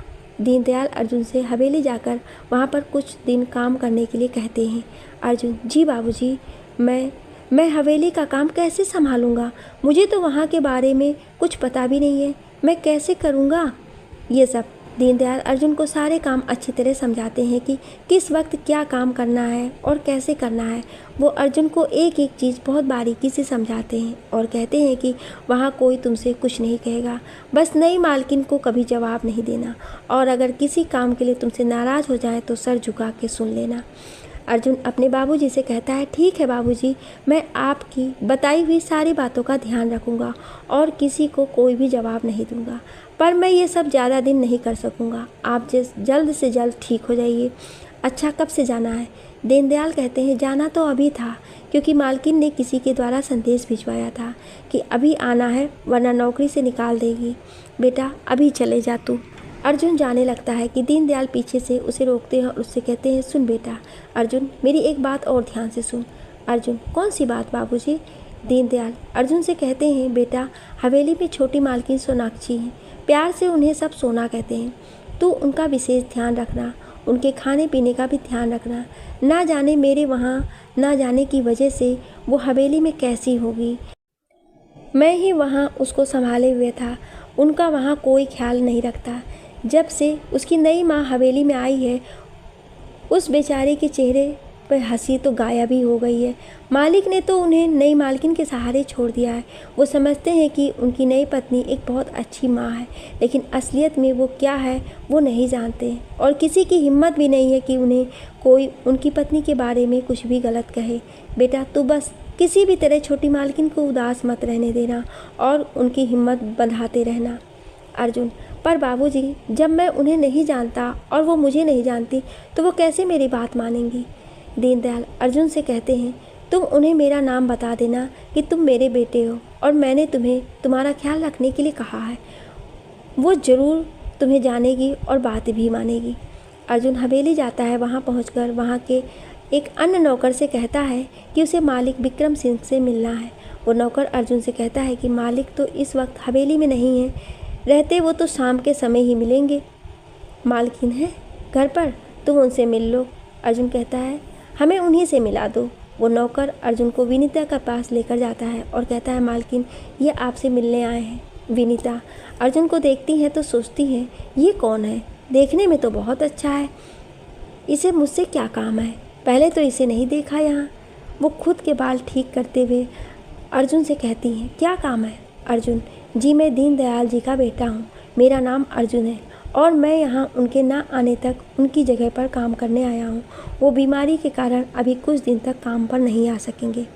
विनीता अर्जुन को ऊपर से नीचे तक देखती है और सोचती है, दिखने में तो अच्छा खासा दिख रहा है, ये दीनदयाल का बेटा है और ये नौकरों वाला काम करेगा, विश्वास नहीं होता। फिर वो सोचती है, चलो अच्छा है, एक सुंदर दिखने वाला लड़का हवेली में और मेरी नज़रों के सामने तो रहेगा। इन बूढ़े और उम्रदराज लोगों को देख देख कर थक गई हूँ मैं। विनीता अर्जुन से कहती है, ठीक है, तुम अगर अपने बाबा की जगह पर काम करना चाहते हो तो मुझे कोई एतराज़ नहीं है, तुम कर सकते हो। फिर विनीता अपने दूसरे नौकर से कहती है कि वो उसे दीनदयाल के सारे काम समझा दे। वो नौकर विनीता से कहता है, जी मालकिन, मैं अभी समझा देता हूँ। फिर वो नौकर अर्जुन को उसके बाबूजी के सारे काम समझा देता है। विनीता अपने एक नौकर से कहती है कि वो अर्जुन को उसके बाबूजी के सारे काम समझा दे। वो नौकर अर्जुन को उसके बाबूजी के सारे काम समझाता है। उसके बाबूजी हवेली में कई सालों से काम कर रहे थे, इसीलिए विक्रम सिंह ने हवेली के सारी चीज़ों के प्रबंध का काम दीनदयाल के जिम्मे रखा था। हवेली के सारे नौकर दीनदयाल के कहने पर अपना अपना काम शुरू करते थे। हवेली में किसी चीज़ की भी कमी होती तो उसे पूरा करना दीनदयाल का काम था। वही सारे काम अब अर्जुन को करने थे। अर्जुन बहुत चिंतित हो जाता है कि वो इतनी बड़ी जिम्मेदारी कैसे उठाएगा। कहीं कोई कमी हो गई तो ये बड़ी मालकिन नौकरी से निकाल ना दे। मेरी वजह से बाबूजी की नौकरी न चली जाए। यही सब सोचते हुए अर्जुन उसी नौकर से पूछता है, काका एक बात पूछूं? वो नौकर कहता है, हाँ पूछो। अर्जुन, क्या ये बड़ी मालकिन बहुत सख्त है? गलती होने पर निकाल तो नहीं देगी? वो नौकर कहता है, हाँ बेटा, सख्त तो बहुत है। गुस्से में होती है तो नौकरों को इंसान नहीं समझती है। एक दो बार ही गलती होने पर खरी खोटी सुनाकर माफ़ करती है। उसके बाद अगर गलती होती है तो निकाल देती है। तुम भी बहुत सोच समझ कर काम करना। अगर कोई काम ठीक से ना समझ आए तो उन्हीं से पहले पूछ लेना, फिर करना। ठीक है काका, आप मेरा साथ देते रहना। वो क्या है कि मुझे तो अभी कोई काम करने की नहीं आते। वो नौकर कहता है, ठीक है बेटा, अब जाओ काम पे लग जाओ। अर्जुन काम पर लग जाता है। अर्जुन अपने सारे काम बहुत ही अच्छे तरीके से करता है। विनीता आज बार बार बाहर आ जा रही है और अर्जुन को देख कर जा रही थी। अर्जुन भी जब बार बार विनीता को बाहर आकर अपनी ओर तरफ देखती हुई देखता है तो वो बहुत डर जाता है और सोचता है, कहीं आज मेरा आखिरी दिन तो नहीं है। यहाँ लगता है मालकिन को मेरे काम में कमियां नज़र आ रही हैं, इसीलिए वो बार बार बाहर आकर देख रही हैं। अर्जुन और अच्छी तरीके से अपना काम को करने की कोशिश करता है कि जिससे कोई कमी ना निकल आए। दोपहर में खाने का वक्त होता है। हवेली के सभी नौकर खाना खाते हैं। तभी खाने से अर्जुन को याद आता है कि बाबूजी ने कहा था छोटी मालकिन का ध्यान रखना के लिए और देखने के लिए कि वो ठीक से खाना खा रही है या नहीं, पर वो तो कहीं दिखी ही नहीं। कहाँ है, कैसे पता करूं? अर्जुन फिर उसी नौकर से कहता है, काका बाबूजी बता रहे थे यहाँ छोटी मालकिन सोनाक्षी है, लेकिन वो कहीं दिख नहीं रही है। वो नौकर कहता है, धीरे बोलो वरना कहीं बड़ी मालकिन ने सुन लिया तो बहुत बड़ी मुसीबत आ जाएगी। हम सब बिना काम के उनके बारे में बात नहीं कर सकते। अर्जुन, लेकिन मैं तो कर सकता हूँ, मेरे बाबूजी भी तो उनका ध्यान रखते थे। वो नौकर कहता है, उनकी बात और है, वो यहाँ बहुत दिनों से काम कर रहे हैं। तुम आज ही आए हो, पर मुझे काम तो उन्हीं के मिले हुए हैं। आप बस मुझे ये बता दीजिए कि वो कहाँ पर हैं, बाकी मैं देख लूँगा। वो नौकर सोना का कमरा बताते हुए कहता है, वहाँ पर है छोटी मालकिन का कमरा। अर्जुन वहाँ जाने के लिए बहाना सोचता है। फिर वो खाना बनाने वाली से पूछता है कि क्या छोटी मालकिन ने खाना खाया? खाना बनाने वाली कहती है कि नहीं, अभी नहीं, वो तो वैसे भी कभी समय पर खाना ही नहीं खाती है। जब भूख हद से ज़्यादा बढ़ जाती है तो जाकर थोड़ा सा खाती हैं। अभी भी मैं खाना रख कर आई हूँ, लेकिन अब तक उन्होंने नहीं खाया होगा। जब से उनकी माँ इस दुनिया में नहीं रही तब से उनका खाना पीना तो सिर्फ जीने के लिए है। जब से नई मालकिन आई हैं तब से तो हर वक्त कमरे में ही रहती है। वो उनको बाहर ही नहीं निकलने देती। बहुत ज़रूरी होता है तभी बाहर निकलती है। हर वक्त अपनी माँ की तस्वीर अपने पास रख कर बैठी रहती है। अर्जुन कहता है, मैं जाकर देखूं? वो नौकरानी कहती है, मालकिन के गुस्से को झेलने की ताकत हो तो जाकर देख सकते हो। हाँ, इतना ज़रूर कह सकती हूँ कि मालकिन से कह दूँगी कि अर्जुन छोटी मालकिन को खाना देने गया था। इस बात पर अगर बच सके तो बच जाना, वरना तो अब तक तो मालकिन के बारे में समझ ही गए होगे। अर्जुन इधर उधर देखता है और जल्दी से छोटी मालकिन के कमरे में जाता है और वहाँ ठीक वही सब देखता है जो उस नौकरानी ने उसे बताया था। सोनाक्षी अपनी माँ की तस्वीर हाथ में लिए हुए देख रही होती है। आंखें तो जैसे रो रो कर पत्थर सी हो गई थी। चेहरा मुरझाया हुआ था और खाना पास की मेज पर रखा हुआ था। अर्जुन दरवाज़ा खटखटाते हुए, राम राम छोटी मालकिन। सोना अर्जुन की आवाज़ सुनकर अचानक अपने अकेलेपन से बाहर आते हुए उसको देखती है और कहती है, तुम कौन हो और ऐसे हमारे कमरे में कैसे आए? तुम्हें आने किसने दिया? जाओ जाओ यहाँ से, वरना मेरे साथ तुमको भी सज़ा मिलेगी। जल्दी जाओ यहाँ से। अर्जुन कहता है, आप डरिए मत, मैं यहीं हवेली का हूँ। सोनाक्षी, झूठ क्यों बोलते हो? मैंने तुम्हें पहले कभी हवेली में नहीं देखा। अरे मैं तुमसे बात ही क्यों कर रही हूँ, तुम बस जाओ यहाँ से। अर्जुन जल्दी से अपने बाबूजी का नाम लेता है और कहता है, मैं दीनदयाल का बेटा हूँ। सोनाक्षी दीनदयाल का नाम सुनकर शांत हो जाती है और कहती है, क्या तुम दीनदयाल के बेटे हो? पर वो क्यों नहीं आए? अर्जुन, वो बहुत बीमार हैं, इसीलिए 2 दिन से नहीं आए हैं और आगे भी कुछ दिन तक नहीं आ सकेंगे, इसीलिए उनकी जगह पर कुछ दिन तक के लिए मैं काम करने आया हूँ। सोनाक्षी उदास होते हुए कहती है, ठीक है, लेकिन उनसे कहना कि जल्दी ठीक होकर काम पर वापस आ जाए। अर्जुन, मैं कह दूंगा, और उन्होंने कहा है कि जब तक वो नहीं आ जाते तब तक मैं आपका ध्यान रखूं, तो अब तो आप हमें अंदर आने दिया करेंगी। सोनाक्षी, ठीक है, अगर दीनदयाल काका ने कहा है तो आ सकते हो, मगर नई मालकिन से पूछ कर ही आना, वरना तुम्हें बिना वजह सज़ा मिल जाएगी। अब जाओ। अर्जुन, मैं कैसे जा सकता हूँ? बाबूजी ने कहा था कि मैं आपके खाने पीने का ध्यान रखूं, पर आपने तो अभी तक कुछ नहीं खाया। सोनाक्षी कहती है, तुम जाओ, मैं खा लूँगी। अर्जुन, मेरी माँ कहती है कि खाना हमेशा समय पर ही खाना चाहिए, यही अच्छे इंसानों के गुण होते हैं। आप अभी खाइए, तभी मैं जाऊँगा। सोनाक्षी, अच्छा ठीक है, मैं खाने जा रही हूँ, तुम जाओ। कुछ देर बाद किसी से कह के थाली ले जाने को कह देना। अब तो ठीक है? अर्जुन कहता है, हाँ छोटी मालकिन, अब ठीक है, आप खाना खा लीजिए, हम जाते हैं। अर्जुन बाहर चला जाता है। सोना को अर्जुन से मिलकर अच्छा लगा। आज बहुत दिनों के बाद सोना इतना बोली थी। वो खुद सोचने लगी कि आज मैं कितने दिनों के बाद इतना बोली हूँ। सोना के चेहरे पर आज खुशी थी। इधर अर्जुन को सोना के कमरे से बाहर निकलते विनीता देख लेती है। वो अर्जुन को अपने कमरे में बुलवाती है। अर्जुन सोचता है, लगता है आज हमेशा के लिए छुट्टी कर देगी बड़ी मालकिन। कोई तो बहाना बनाना ही पड़ेगा। अर्जुन विनीता के कमरे में जाता है और कहता है, जी मालकिन, आपने हमें बुलाया? विनीता, हाँ, हमने बुलाया है तुम्हें। तुम सोना के कमरे में क्या करने गए थे? अर्जुन, जी हम आप ही को ढूंढ रहे थे। विनीता अर्जुन की बात पर अपनी साड़ी संभालते हुए कहती है, मुझे क्यों ढूंढ रहे थे? अर्जुन, वो आपसे पूछने के लिए कि कब अब कौन सा काम करना है और कैसे करना है। विनीता, तुम्हें तो सुबह ही सब काम मेरे दूसरे नौकर मोहन ने बता दिया था, तो अब हमसे क्यों पूछना है? अर्जुन, जी बताया तो था, लेकिन साथ में ये भी बताया था कि अगर कोई गलती हो गई तो मालकिन बहुत नाराज़ हो जाएंगी, इसीलिए सोचा आपसे एक बार पूछ लूँ कि कौन सा काम कैसे करना है। विनीता अर्जुन के सामने खुद को एक बहुत अच्छी औरत साबित करना चाहती थी, इसीलिए वो अर्जुन से कहती है, अरे नहीं, वो तो मैं उन पर नाराज़ होती हूँ जो सालों से काम कर रहे हैं और फिर भी काम चोरी करते हैं। तुम्हें मुझसे डरने की कोई ज़रूरत नहीं है। अर्जुन, जी मालकिन, मैं क्या आपका नौकर नहीं? जैसे सारे नौकर आपसे डरते हैं, वैसे मैं भी तो आपका नौकर ही हूँ, तो मुझे भी डरना ही होगा आपसे। विनीता, हाँ नहीं, हाँ वो क्या है कि तुम अभी नए आए हो हवेली में, तो तुम्हें गलतियाँ माफ़ है, बस इसीलिए। असल बात ये थी कि विनीता के दिल को अर्जुन भा गया था। अर्जुन को पहली नज़र में देखकर ही विनीता का दिल उस पर आ गया था। जबकि अर्जुन विनीता से उम्र में काफ़ी छोटा होता है।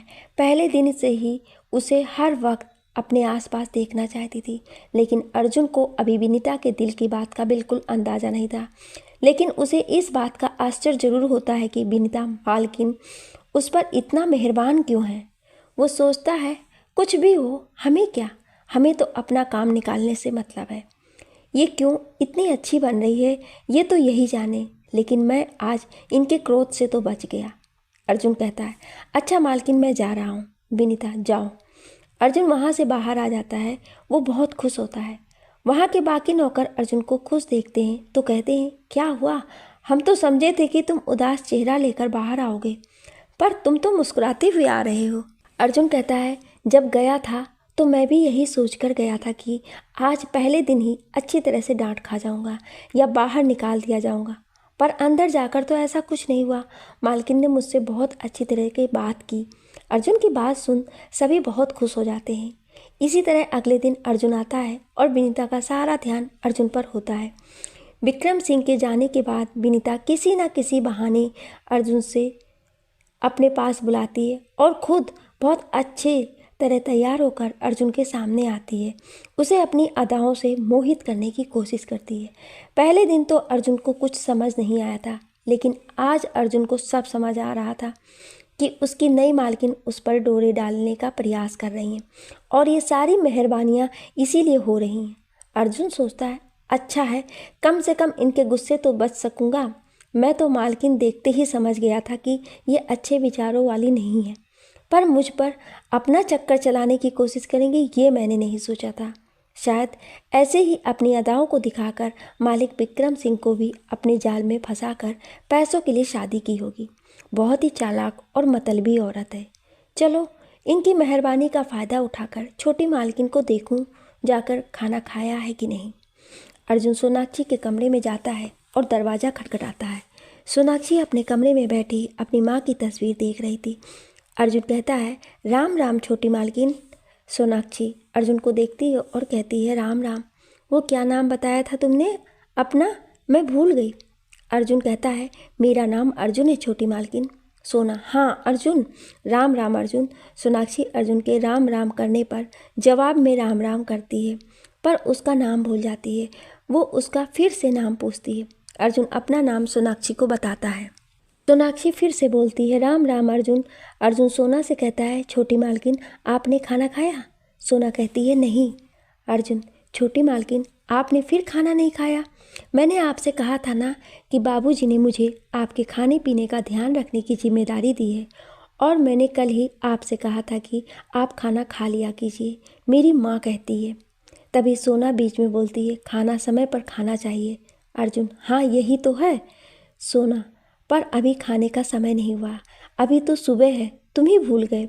अर्जुन, अरे हाँ छोटी मालकिन, ये तो हम ही भूल गए, अभी तो सुबह है। लेकिन छोटी मालकिन आप ऐसे ही खुश रहा कीजिए, एक दुख के लिए सारी ज़िंदगी गम में मत काटिए।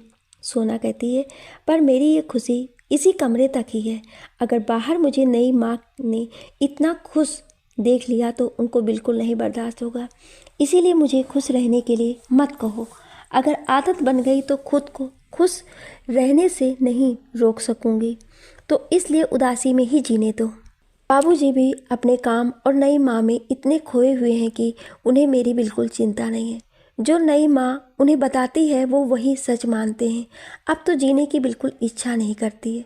यूँ कैदियों की तरह ज़िंदगी बिताने से अच्छा है कि मर ही जाऊँ। अर्जुन, अब से आप खुश रहना शुरू कर दीजिए और बड़ी मालकिन की चिंता मुझ पे छोड़ दीजिए। उनको कैसे संभालना है ये मुझे अच्छी तरह मालूम हो गया है। बस आप खुश रहिए, और रहा बाहर निकलने का सवाल तो बाहर भी निकलेंगी। आप बस मौके का इंतज़ार कर रहा हूँ। अच्छा छोटी मालकिन, अब मैं जाता हूँ, वरना बड़ी मालकिन मुझे ढूंढते हुए यहाँ आ जाएंगी। वैसे भी वो मुझ पर ही अपना सारा ध्यान रखती हैं, वो मुझ पर कुछ ज़्यादा ही ध्यान दे रही हैं। सोना, क्या कहा तुमने? अर्जुन, वो कुछ नहीं मालकिन, आप नहीं समझेंगी, वो मैं किसी और काम के बारे में खुद से बात कर रहा था। अर्जुन सोना के कमरे से बाहर आता है, लेकिन आज वो सतर्क होकर जाता है कि बड़ी मालकिन कहीं देख तो नहीं रही, और जल्दी से जाकर अपने काम में व्यस्त हो जाता है।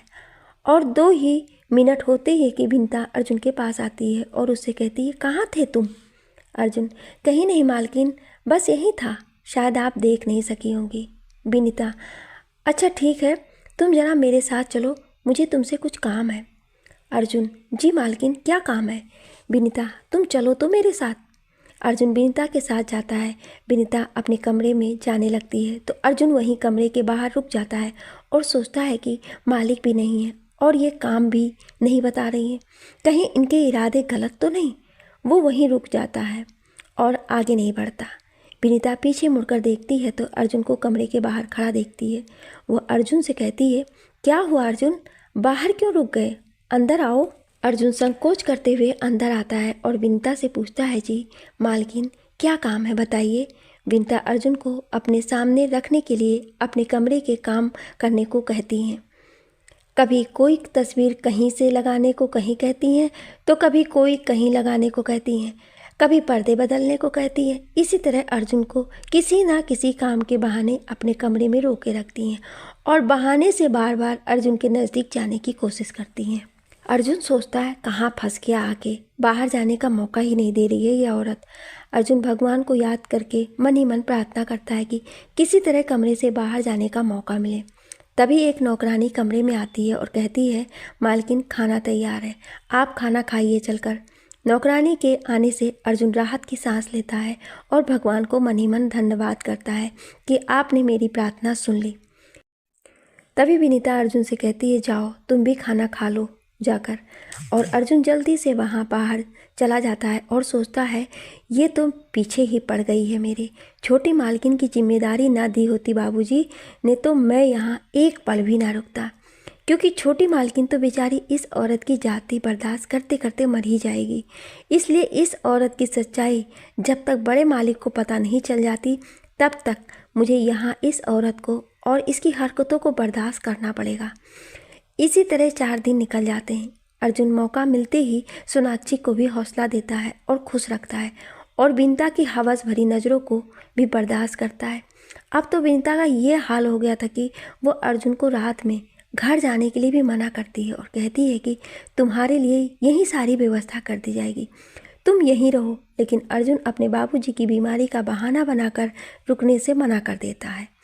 सोनाक्षी भी अब अर्जुन के समझाने और उसके साथ बात करने की वजह से खुश रहने लगी थी। एक दिन विक्रम सिंह को शादी में जाना होता है। विक्रम सिंह विनीता के साथ रिश्तेदार की शादी में जाने के लिए तैयार होते हैं। विनीता अर्जुन की वजह से जाना नहीं चाहती, लेकिन विक्रम सिंह को मना भी नहीं कर सकती थी। वो जाते समय अर्जुन से कहती है, अर्जुन हम एक दिन के लिए शादी में जा रहे हैं। मैं एक दिन के लिए हवेली की सारी जिम्मेदारी तुम्हें दे रही हूँ और रात में भी तुम यहीं रुकना और ध्यान रहे सोना हवेली से बाहर कदम भी ना रखने पाए। समझ गए जो कहा है? ठीक वैसे ही अपनी जिम्मेदारी निभाना। मैं तुम पर बहुत विश्वास करती हूँ, इसलिए तुम्हें सोना की भी जिम्मेदारी भी दे रही हूँ। अर्जुन, जी बड़ी मालकिन, मैं अपनी जिम्मेदारी ध्यान से निभाऊंगा, आप बेफिक्र होकर जाइए। फिर विक्रम सिंह और विनीता दोनों शादी में चले जाते हैं। अर्जुन जल्दी से सोनाक्षी के पास जाता है और बहुत उत्साह से तेज़ आवाज़ में बोलता है, छोटी मालकिन, छोटी मालकिन, चलिए बाहर चलिए। अर्जुन को इतनी तेज़ आवाज़ निकालते और इतना खुश होते देख सोना कहती है, चुप, धीरे बोलो, तुम्हें सब मालूम है, फिर भी तुम ऐसी बेवकूफ़ी कैसे कर सकते हो? आज तो तुम अपने साथ साथ मेरी भी सज़ा करवाओगे। अर्जुन खुश होते हुए, जब सज़ा देने वाला ही यहाँ ना हो तो? सोना, क्या मतलब? अर्जुन, हाँ छोटी मालकिन, मालिक और बड़ी मालकिन दोनों एक दिन के लिए हवेली से बाहर गए हैं। अब आप बाहर निकल सकती हैं और जहाँ चाहे वहाँ जा सकती हैं। सोना खुश होते हुए, सच? फिर कुछ सोचकर उदास हो जाती है और कहती है, हम अगर बाहर गए और बाद में नई माँ को पता चला तो बहुत बड़ी मुश्किल में आ जाएंगे। अर्जुन, आप इसकी चिंता मत करिए, आप बस ये बताइए आप कहाँ घूमने चलेंगी? सोना, अच्छा, तुम जहाँ भी ले चलो मैं चलने के लिए तैयार हूँ। अर्जुन सोना को हरे भरे मैदान दिखाता है, हवेली से कुछ दूर बाहर ले जाता है, मंदिर ले जाता है, बाजार ले जाता है। वो इस एक दिन में सोना को वो सारी जगह घुमाता है जहाँ उसे खुशी मिलती है। फिर अर्जुन हवेली वापस आते हुए हवेली से कुछ दूरी पर एक नदी बहती है, वो उसे वहाँ ले जाता है जो एक जगह ऊंचाई से नीचे गिरती है। वो नदी का दृश्य देखने में बहुत अच्छा लगता है। सोना वो दृश्य देखकर बहुत खुश होती है और कुछ देर वहीं रुकने को कहती है। फिर दोनों वहीं बैठकर बातें करते हैं। सोना अर्जुन से कहती है, अर्जुन जानते हो मैं आज पहली बार इतना घूमी हूँ। सोना, अर्जुन एक बात पूछूं? अर्जुन, हाँ छोटी मालकिन। सोना गंभीर होते हुए अर्जुन से कहती है, ऐसा क्यों होता है जैसे जैसे लड़कियां बड़ी होने लगती हैं तो उनकी आज़ादी छीन ली जाती है, जैसे कि उनकी कोई ख्वाहिश ही नहीं होती है, उनके कोई अरमान ही नहीं होते हैं, उनको इतना अकेला क्यों कर दिया जाता है? सोना अपने दिल का दर्द अर्जुन से कहते कहते भावुक हो जाती है और कब वो अर्जुन के कंधे पर अपना सर रख देती है उसे पता ही नहीं चलता। लेकिन अर्जुन सोना को अपने इतने करीब महसूस कर हिचकिचाने लगता है। आखिर था तो वो नौकर का ही बेटा, वो अपनी मर्यादा अच्छी तरह जानता था। अर्जुन सोना से कहता है, मालकिन रोइए मत। अर्जुन की आवाज़ सुनकर सोना को एहसास होता है कि उसने अपना सर अर्जुन के कंधे पर रखा है। वो झिझकते हुए अर्जुन के कंधे से अपना सर हटाती है। कुछ देर दोनों कुछ नहीं बोलते। फिर सोना कहती है, अर्जुन कल से मेरी ज़िंदगी फिर उसी कमरे में सिमट कर रह जाएगी, तुम मेरी एक बात मानोगे? अर्जुन, जी छोटी मालकिन आप बोलिए, मैं हर बात आपकी मानूंगा। सोना, मैं जो कहने जा रही हूँ वो कोई छोटी बात नहीं है। अर्जुन, आप कहिए तो छोटी मालकिन, मैं आपकी बात हर कीमत पर पूरी करूँगा। सोना, पीछे तो नहीं हटोगे? अर्जुन, मालकिन ये मेरा वादा है, मैं पीछे नहीं हटूँगा। सोना, मुझे यहाँ से कहीं दूर ले चलो। अर्जुन, ये क्या कह रही हैं आप मालकिन? सोना, तुम मुझे जैसे रखोगे मैं रह लूँगी, बस मुझे अब इस हवेली में नहीं जाना है। तुमने ही मुझे एक उम्मीद दिखाई है, तुम ना आते तो शायद मैं कभी ये सोच भी नहीं पाती। मुझे ले चलो यहाँ से। अर्जुन, नहीं छोटी मालकिन, मैं ऐसा सपने में भी नहीं सोच सकता, मैं ऐसा नहीं कर सकता। सोना, देखो अभी तुमने वादा किया था और अब पीछे हट रहे हो। अर्जुन, तब मैं ये नहीं जानता था कि आप मुझसे ये सब कहेंगी। सोना, जब मैं कह रही हूँ तो इसमें गलत क्या है? अर्जुन, सब तो गलत है। मैं एक नौकर होकर आपको भगाकर, नहीं नहीं, मैं ये बिल्कुल नहीं कर सकता। सोना, तो मैं भी आज हवेली नहीं जाऊंगी। यूं घुट घुट कर मरने से अच्छा है मैं आज इसी नदी में कूद कर अपनी जान दे दूं। और सोना नदी के अंदर जाने लगती है। सोना को नदी में जाते देख अर्जुन सोना को पकड़कर बाहर लाने की कोशिश करता है। वो कहती है, मैं उस नर्क में वापस नहीं जाऊंगी। अर्जुन, नहीं छोटी मालकिन, आप ऐसा नहीं कर सकती, आप पानी से बाहर चलिए। सोना, नहीं आऊँगी। अर्जुन, आप क्यों मुझे मजबूर कर रही हैं? मैं आपका नौकर हूँ, आप समझती क्यों नहीं? सोना अर्जुन के गले से लग जाती है और उसको दोनों हाथों से पकड़कर कहती है, अब बोलो, मुझे यहाँ से ले चलोगे? सोना के गले लगने की वजह से अर्जुन के मुंह से आवाज़ नहीं निकल पाती है, वो स्थिर रह जाता है। सोना कहती है, पहले सपने देखने के लिए हौसला दिया और आज सपने को पूरा करने के लिए कह रही हूँ तो मेरा साथ नहीं दे रहे। मैं तुमको चाहने लगी हूँ और अब या तो तुम्हारा साथ या तो मौत, बताओ क्या दोगे? अर्जुन सोना को खुद से अलग करते हुए कहता है, मालकिन मुझे कुछ। सोना बीच में रोकते हुए कहती है, मालकिन नहीं, सोना बोलो। अर्जुन सोच में पड़ जाता है कि कैसे नाम से बुलाएं। तभी सोना फिर पानी के अंदर जाने लगती है तो अर्जुन सोना का हाथ पकड़कर अपनी तरफ खींचते हुए कहता है, सोना चलो, कहाँ चलोगी? सोना अर्जुन के मुंह से अपना नाम सुनकर बहुत खुश हो जाती है। वो अर्जुन से कहती है, जहाँ तुम ले चलो। अर्जुन, अभी हवेली चलते हैं। सोना, हवेली नहीं, और जहाँ कहो चलूँगी। अर्जुन, चाहती हो तो भरोसा रखो। सोना, अब तुम्हारे सिवा और कोई नहीं जिस पर भरोसा करो। वैसे तुमने नहीं बताया कि तुम मेरे बारे में क्या सोचते हो। अर्जुन, कोई बदकिस्मती होगा जो तुमसे प्यार नहीं करेगा। तुम्हारे जैसी परी को तो जन्मों तक प्यार करूँगा। सोना, तो वादा करो जन्मों तक साथ दोगे? अर्जुन, वादा करता हूँ जन्मों तक साथ दूंगा। और फिर अर्जुन सोना को हवेली चलने के लिए कहता है। सोना जाना नहीं चाहती तो अर्जुन कहता है, प्यार करती हो तो भरोसा करो, अब तुम मेरी ज़िंदगी हो और अपनी ज़िंदगी को मैं जान देकर भी उस औरत से बचाऊंगा। अर्जुन की बात पर सोना अर्जुन के मुंह पर हाथ रखती है और कहती है, आप कभी जान देने की बात मत करना। फिर दोनों हवेली आते हैं और सोना आज पूरी हवेली में अर्जुन के साथ झूम झूम कर घूम रही थी। रात होती है। विनीता के कहने की वजह से अर्जुन आज घर नहीं जाता है और हवेली में ही रुक जाता है। सोना को अपने कमरे में नींद नहीं आ रही थी, बार बार अर्जुन को बाहर आकर देखती है और फिर अपने कमरे में जाती है। कुछ देर कमरे में बैठने के बाद सोना अचानक उठती है और अर्जुन के पास जाती है और उसे उठाती है। अर्जुन उठता है तो देखता है काफ़ी रात हो चुकी है और सोना अभी तक जाग रही है। अर्जुन सोना से कहता है, क्या बात है सोना, अभी तक क्यों जाग रही हो? सोना कहती है, नींद नहीं आ रही है, क्या तुम मेरे साथ मेरे कमरे में चल कर सो सकोगे? अर्जुन, नहीं सोना, मैं तुम्हारे साथ नहीं चल सकता। सोना, क्यों नहीं? मुझे तुम्हारी बाहों में सोना है, क्या तुम मेरे लिए इतना भी नहीं कर सकते? अर्जुन उठकर सोना के चेहरे को अपने हाथों से पकड़कर कहता है, तुम बड़ी जिद्दी हो। फिर दोनों कमरे में जाते हैं। सोना अर्जुन की बाहों में सिमट कर बैठती है और उसके सीने पर सर रखकर बातें करती है और बातें करते करते दोनों सो जाते हैं। सुबह सुबह विनीता आ जाती है और वो अर्जुन को ढूंढने लगती है। वो हर जगह अर्जुन को ढूंढती है पर अर्जुन नहीं मिलता है। फिर सोना का ही कमरा बचता है जहाँ उसने अर्जुन को नहीं ढूंढा होता है। वो सोना के कमरे की तरफ जाती है और कमरे का दरवाज़ा खटखटाती है। बाहर खटखट की आवाज़ सुनकर अर्जुन और सोना जाग जाते हैं और सोचते हैं सुबह सुबह कौन आ गया। तभी बाहर से विनीता सोना सोना कहकर आवाज़ देती है। सोना अर्जुन से कहती है, अब क्या होगा? अर्जुन, ये सुबह सुबह कहाँ से आ गई? ये औरत मेरे पीछे हाथ धोकर पड़ी है। सोना, अब क्या करेंगे? अर्जुन, करेंगे क्या? दरवाज़ा खोलेंगे और सामना करेंगे और इसके सिवा कोई चारा भी तो नहीं है। सोना, अगर बाबूजी साथ हुए तो? अर्जुन, तो भी सामना करेंगे। अर्जुन दरवाज़ा खोलता है। विनीता अर्जुन और सोना को एक साथ अंदर देखती है तो जल कर राख हो जाती है। जिसके लिए वो सुबह सुबह इतनी जल्दी आई थी वो सोना के साथ। विनीता अर्जुन से कहती है, तुम यहाँ, वो भी रात में सोना के साथ, तुम्हारी हिम्मत कैसी हुई? वो अर्जुन का हाथ पकड़कर अपने कमरे में ना ले जाकर दूसरे कमरे में ले जाती है क्योंकि उसके कमरे में विक्रम सिंह आकर आराम करने लगते हैं। विनीता अर्जुन को दूसरे कमरे में ले जाती है और कमरे का दरवाज़ा बंद कर लेती है और अर्जुन के बिल्कुल पास आकर कहती है, उस सोना के साथ तुम क्या कर रहे थे? मैं जो इतने दिन से तुम्हारे पीछे पड़ी हूँ, तुम्हें मेरा प्यार नज़र नहीं आता? और एक दिन में उस सोना के साथ ऐसा क्या चक्कर चला दिया उसने जो रात उसके साथ बिता डाली? अर्जुन, नहीं बड़ी मालकिन, मैंने कुछ गलत नहीं किया। वो अकेली थी तो शायद डर लग रहा था उन्हें, तो मैं उनके कमरे में जाकर बैठ गया था जिससे वो सो सके।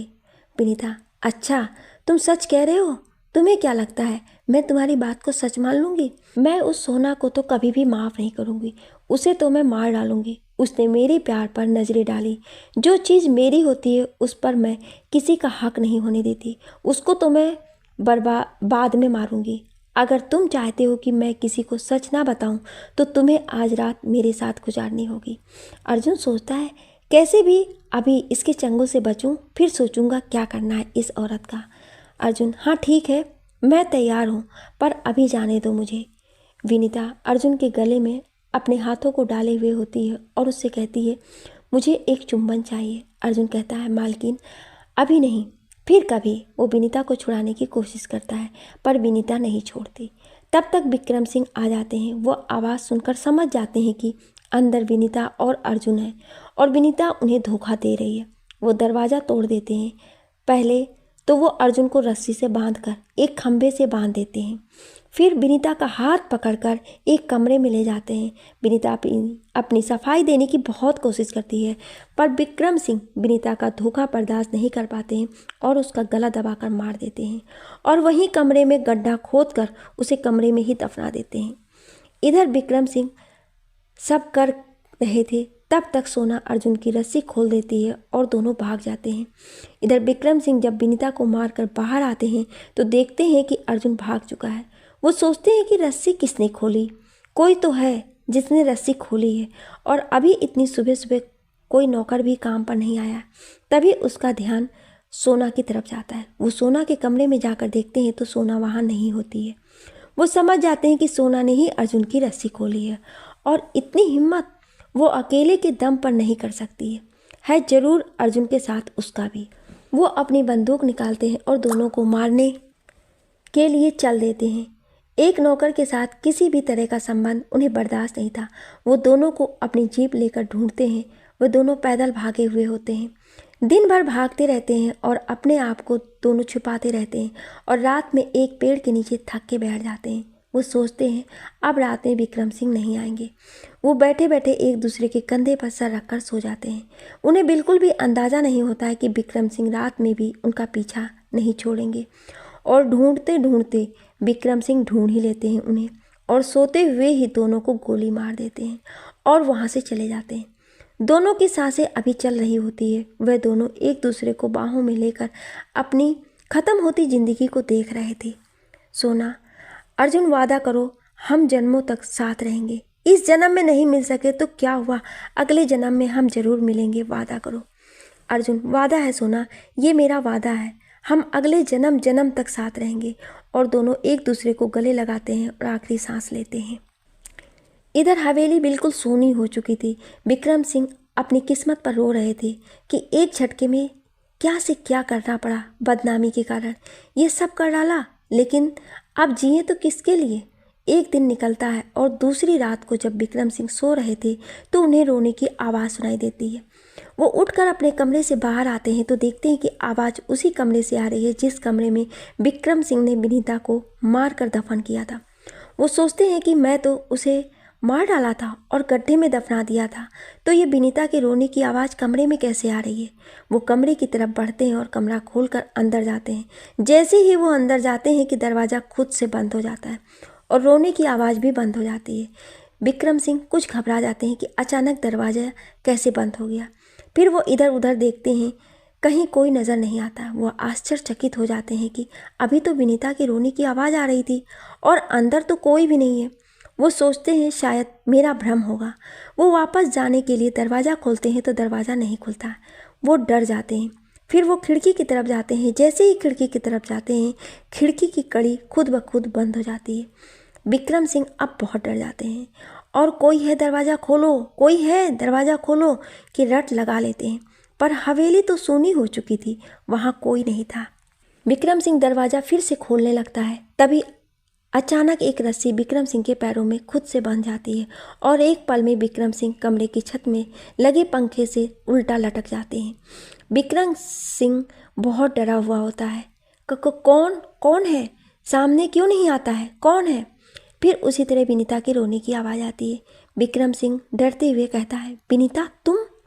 विनीता बहुत तेज़ी से हंसती है, हा हा हा, और कहती है, हाँ मैं विक्रम सिंह। बूढ़े, तूने क्या सोचा था कि मैं तेरे लिए यहाँ शादी करके आई थी? गलत सोचा तूने। मैं तो यहाँ सिर्फ तेरे पैसों के लिए शादी करके आई थी, और मुझे पैसों के साथ साथ एक जवान मर्द भी मिला था जो मेरी सारी इच्छाओं को पूरा करता, लेकिन तुझसे देखा ना गया और तूने उसे मुझसे मिलने से पहले ही छीन लिया। तेरी बेटी ने भी वही किया, उसने भी उसे अपने प्यार में फंसाकर मुझसे छीन लिया। तेरी बेटी को मैं अपने हाथों से सजा देना चाहती थी, लेकिन तूने मेरा वो अरमान भी छीन लिया और मेरे अर्जुन को भी मार दिया। तू क्या समझता है कि तू बच जाएगा? मैं मेरे अरमान पूरे जरूर करूँगी। मैं अपने अर्जुन का इंतज़ार करूँगी, वो मुझे ज़रूर मिलेगा। लेकिन अब तू बच नहीं सकता। अब तू अपना अंत देख। और फिर वो रस्सी विक्रम सिंह के गले में एक फंदे की तरह फंस जाती है और विक्रम सिंह मर जाता है। बाबा त्रिलोकीनाथ मिताली के मॉम डैड से कहते हैं, ये है पिछले जन्म की मिताली की ज़िंदगी की कहानी, लेकिन ये यहीं ख़त्म नहीं होती। विनीता की आत्मा अभी भी अर्जुन से मिलने के लिए तड़प रही है। वो उसका इंतज़ार कर रही है और वो सोना को अपना सबसे बड़ा दुश्मन मानती है। इसीलिए वो मिताली से रूहानी रूप से जुड़ी हुई है, क्योंकि मिताली ही उस जन्म में सोना थी। वो यही समझती है कि जब तक मिताली जिंदा रहेगी तब तक इस जन्म में अर्जुन फिर से उसका नहीं हो सकेगा। इसीलिए पहले वो मिताली को मारने की पूरी कोशिश करेगी। राजीव राय, लेकिन बाबा अर्जुन इस जन्म में कौन है और कहाँ है, ये कैसे पता चलेगा? बाबा त्रिलोकीनाथ कहते हैं, बेटा, जो सच्चे प्रेमी होते हैं और जो पिछले जन्म में मिल नहीं पाते, भगवान उसे दूसरे जन्म में ज़रूर मिलाते हैं और प्रकृति उन्हें मिलाने में उनका साथ देती है। प्रकृति ऐसी परिस्थितियाँ बना देती है कि वो खुद ही मिल जाते हैं, बस समय का किसी को पता नहीं होता है। राधिका, बाबा अब हम क्या करें? बाबा कहते हैं, विजयनगर जाना होगा। राजीव राय, विजयनगर? आप तो कह रहे हैं कि वहाँ तो विनीता मिताली को मारने के लिए उसका इंतज़ार कर रही है, तो हम जानकर मौत के मुंह में क्यों ले जाएं मिताली को? बाबा कहते हैं, जाना तो पड़ेगा, बिना वहाँ जाए यह समस्या हल ही नहीं होगी। और अगर आप लोग नहीं ले जाएंगे तो विनीता की आत्मा खुद ही मिताली को रात में बुलाएगी, जैसा कि अब तक होता आया है। कब तक मिताली को आप सब रात में रस्सियों से बांध कर सुलाते रहेंगे? और रहा अर्जुन का पता लगाने सवाल, तो जिस दिन अर्जुन सामने आएगा, प्रकृति में कुछ समय के लिए अचानक परिवर्तन होगा, तभी समझ जाना कि दोनों का सामना हो गया। तभी यशोदा देवी बोलती हैं, बाबा ऐसा तो हो चुका है। यशोदा देवी की बात पर राधिका और राजीव राय भी कहते हैं, हाँ बाबा ऐसा हो चुका है। बाबा कहते हैं, कब हुआ ऐसा? राजीव राय, आज ही, जब हम यहाँ के लिए कार का बंदोबस्त करके आ रहे थे तब। बाबा, उस वक्त मिताली के सामने कौन आया था? राजीव राय याद करते हैं तो उन्हें याद आता है कि देवा उस वक्त सामने आया था। बाबा, तो वही है अर्जुन, हम उसे देखकर पहचान लेंगे। सब आश्चर्य करते हैं कि देवा ही अर्जुन है। राजीव राय कहते हैं, बाबा वो हमारे साथ ही आया है, बाहर है। बाबा कहते हैं, तो उसे अंदर लेकर आओ। राजीव राय जल्दी से देवा को बुलाने जाते हैं। इधर मिताली इन सब बातों पर विश्वास नहीं करती और देवा के नाम पर तो और ही अंदर जली जा रही होती है और सोचती है, देवा मेरा पिछले जन्म का प्रेमी कभी नहीं हो ही नहीं सकता। राजीव राय देवा को बुला कर लाते हैं। देवा अंदर आकर बाबा से कहता है, बाबा मेरा यहाँ क्या काम? बाबा देवा को देखकर तुरंत जान जाते हैं कि देवा ही पिछले जन्म में अर्जुन था। वे देवा को सारी कहानी बताते हैं और कहते हैं, तुम ही पिछले जन्म में अर्जुन थे। लेकिन जिस तरह मिताली को विश्वास नहीं होता, उसी तरह देवा को विश्वास नहीं होता कि वे पिछले जन्म में अर्जुन और सोना थे। बाबा कहते हैं, मैंने कहा था ना कि प्रकृति भी दोनों को मिलाने में इनका साथ देगी। राजीव राय कहते हैं, हाँ बाबा आप सही कह रहे हैं, ये भगवान का ही रचा हुआ खेल है। हम आपके यहाँ आने के लिए कार ढूंढ रहे थे और हमें कई कारें मिली, लेकिन कोई यहाँ आने के लिए तैयार नहीं हुआ और फिर हमें भगवान ने देवा तक पहुँचाया। देवा ही हमें यहाँ लाने के लिए तैयार हुआ। अब हमें पूरा विश्वास हो गया कि देवा ही अर्जुन है। राजीव राय देवा से कहते हैं, देवा क्या तुम हमारे साथ विजयनगर चलोगे? देवा, साहब आपने हमें यहाँ तक आने के लिए कहा था, वो मैं आ गया, अब आगे मैं नहीं जा सकता। बाबा कहते हैं, बेटा एक बार विश्वास तो करके देखो, मैं तुम्हें यकीन दिलाता हूँ कि विजयनगर पहुंचकर तुम महसूस करोगे कि हम जो कह रहे हैं वो सच कह रहे हैं। देवा, नहीं, आप मुझे माफ़ कीजिए, मुझे इन झमेलों में नहीं पड़ना, मैं कहीं नहीं जाऊँगा। राजीव राय बहुत मनाते हैं देवा को, वो नहीं मानता। फिर यशोदा देवी देवा के पास जाती हैं और हाथ जोड़कर विनती करती हैं। देवा एक बुजुर्ग की बात को टाल ना सका और विजयनगर जाने की तैयार हो गया। फिर सभी विजयनगर जाते हैं। विजयनगर से पहले जो नदी पड़ती है, जब सब वहाँ पहुँचते हैं तो बाबा बोलते हैं, देवा कुछ देर यहाँ रुकते हैं। देवा कार रोकता है, सभी उतरने लगते हैं तो बाबा सबको कार से उतरने के लिए मना करते हैं और फिर मिताली को कहते हैं कि वो नदी में जाकर हाथ मुंह धोकर आए। मिताली ना चाहते हुए भी नदी में जाती है।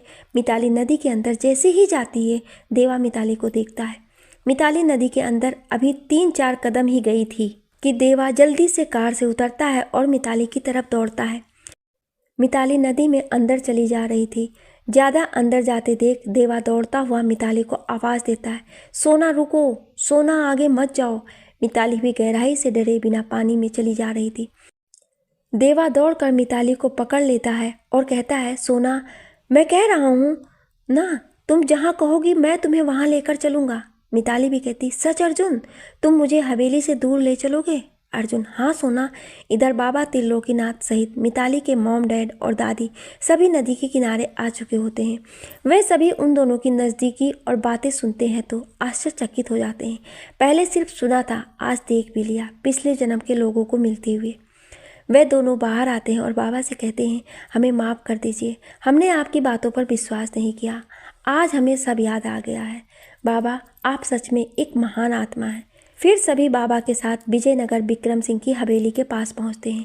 जैसे ही दोनों हवेली के नज़दीक पहुंचते हैं तो हवाएं चलने लगती हैं।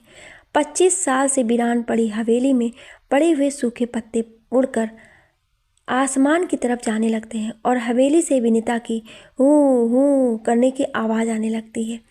वे सभी अंदर जाते हैं। विनीता जिस कमरे में बंद थी वहाँ से आवाज़ आती है, आ गई तू, और साथ में मेरे अर्जुन को भी लाई है। अच्छा किया, मेरे दोनों काम एक साथ हो गए। अब मैं तुझे मारकर अपना बदला लूँगी और अर्जुन को पाकर अपनी इतने वर्षों से तड़पती आत्मा को शांत करूँगी। तभी बाबा त्रिलोकीनाथ बोलते हैं, कौन मरेगा और किसकी आत्मा मुक्त होगी ये अभी पता चलेगा तुझे। विनीता की आत्मा कहती है, तू आया है इनकी पैरवी करने, देखती हूँ तू सोना को मुझसे कैसे बचाता है। वो मिताली को अपनी तरफ खींचती है और मिताली एक झटके में उसी कमरे के अंदर चली जाती है जिस कमरे में वो दफन थी। मिताली ज़ोर ज़ोर से चिल्लाती है, बचाओ डैड, बचाओ देवा, मुझे बहुत डर लग रहा है, मुझे यहाँ से बाहर निकालो। बाबा अपने पास से कुछ ताबीज़ निकालते हैं और मंत्र पढ़ने लगते हैं। विनीता बाबा को मंत्र पढ़ते देखती है तो वो समझ जाती है कि ये उसकी इच्छा पूर्ति में रुकावट डालेगा। वो बाबा को परेशान करती है, उन्हें नीचे गिरा देती है और घसीटते हुए दीवार से टकरा देती है, पर बाबा मंत्र पढ़ना नहीं छोड़ते, वो मंत्र पढ़ते रहते हैं। विनीता बाबा को इतना कष्ट देती है कि बाबा उठ नहीं पाते, लेकिन वो मंत्र पढ़ना नहीं छोड़ते। विनीता बाबा को छोड़ देवा को अपनी शक्ति से कमरे में ले जाती है।